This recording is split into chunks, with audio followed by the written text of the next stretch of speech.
வேல் முருகனுக்கு ஹரோகரா. இன்னைக்கு நான் வந்திருக்கிற ஒரு அற்புதமான முருகன் கோயில். சென்னையில இப்படிப்பட்ட ஒரு முருகன் கோயில் இருக்குங்கிறது எனக்கு இத்தனை நாள் தெரியா போச்சு.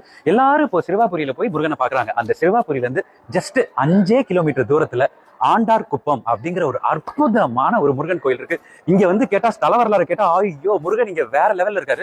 சரி, இப்ப முருகன்னாலே நீங்க பொதுவாக எப்படி பாப்பீங்க? நல்ல பிள்ளையா இப்படி எப்படி நிக்கிறார். ஆனா இங்க எப்படி தெரியுமா நிக்கிறாரு? இப்படி நிக்கிறார். அதாவது ஒரு அதிகார தோரணையில நிக்கிறார். இது மாதிரி முருகன் சிலையை நீங்க உலகத்திலேயே வேற எங்கேயுமே பார்க்க முடியாது. அது இங்க நம்ம வரணும்னு நினைச்சா, நாம நினைச்சா இன்னைக்கு அந்த கோயிலுக்கு போயிருவோம் அப்படின்லாம் வர முடியாதாமா. அவரு நினைக்கணுமா. பிளஸ் இங்க வரத்துக்கு ஏகப்பட்ட தடங்கல்களை அவர் கொடுப்பாராம். அந்த தடங்கல்கள் எல்லாத்தையும் உடச்செறிஞ்சு நம்ம இங்க வரணுமா. இந்த முருகன் சிலையை பத்தி அடுத்து நான் கேள்விப்பட்ட விஷயம் தான். அப்பா, அதான் ஒரே சிலை தான். இந்த சிலை வந்து காலையில பாக்குறதுக்கு அவரோட முகம் வந்து ஒரு குழந்தை மாதிரியும், மத்தியானத்துல பாக்குறதுக்கு ஒரு வாலிபன் மாதிரியும். கரெக்ட் தானக்கா? கரெக்ட் தான். ஓகேக்கா. காலையில பாக்குறதுக்கு ஒரு குழந்தை மாதிரியும், மத்தியானத்துல பாக்குறதுக்கு ஒரு வாலிபன் மாதிரியும், இரவு அவர் தூங்க போற நேரத்துல ஒரு முதியவர் மாதிரியும். அது எப்படி மாறுமா அப்படின்னு கேட்டா, அந்த முகத்தோட தோரணையை நீங்க வந்து பாத்தீங்கன்னாலே அது அந்தந்த லெவலுக்கு அப்படி மாறிக்கிட்டே இருக்குமா.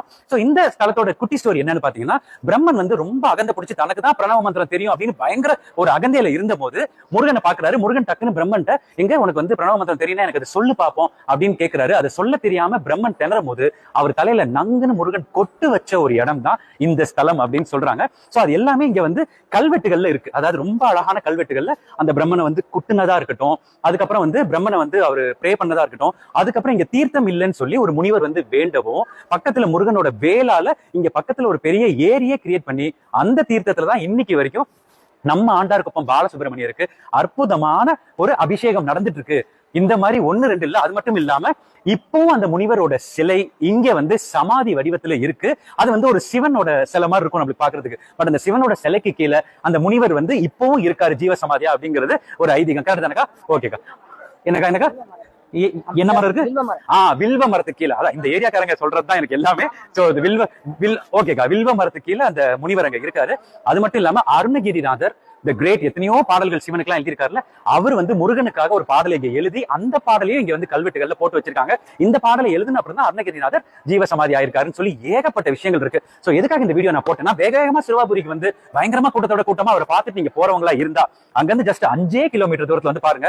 நான் பார்த்த இந்த முருகன் எப்படி இருந்தாருன்னா, சுவாமி மலையில அப்படி கம்பீரமா பெருசா பாத்துருக்கோம்ல. ஆனா இங்க பாத்தீங்கன்னா அப்பேற்பட்ட ஒரு ஹைட்ல நிஜமாலேயே ஒருத்தர் நிக்கிற மாதிரி அப்படி ஒரு தோரணை இருந்துச்சு. சோ இந்த ஆண்டார்குப்பம் பாலசுப்ரமணிய சாமி கோயிலுக்கு நீங்க எல்லாரும் கண்டிப்பா வந்தே ஆகணும். அது கந்த சஷ்டியோட 3வது நாள்ல சுத்தமா நான் எதிர்பார்க்கல இங்க வருவேன். மறுபடியும் நீங்க கூட்டிட்டு வந்த நண்பர்களுக்கு நன்றி.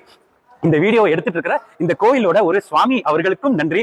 அவரோட பேஜை நான் வந்து இன்ஸ்டால கொலா பண்ணிருக்கேன். சோ நீங்க வரணும்னா அவருக்கு டிஎம் பண்ணீங்கனாலே அவர் எப்படி வரணுங்கிறதெல்லாம் சொல்லிடுவாரு. சோ மறக்காம ஆண்டார்குப்பத்துல இருக்க பாலசுப்ரமணிய சாமி கோயிலுக்கு வரீங்க, முருகனோட அருளை வாங்கிக்கிறீங்க. கந்தனுக்கு அரோகரா, முருகனுக்கு அரோகரா.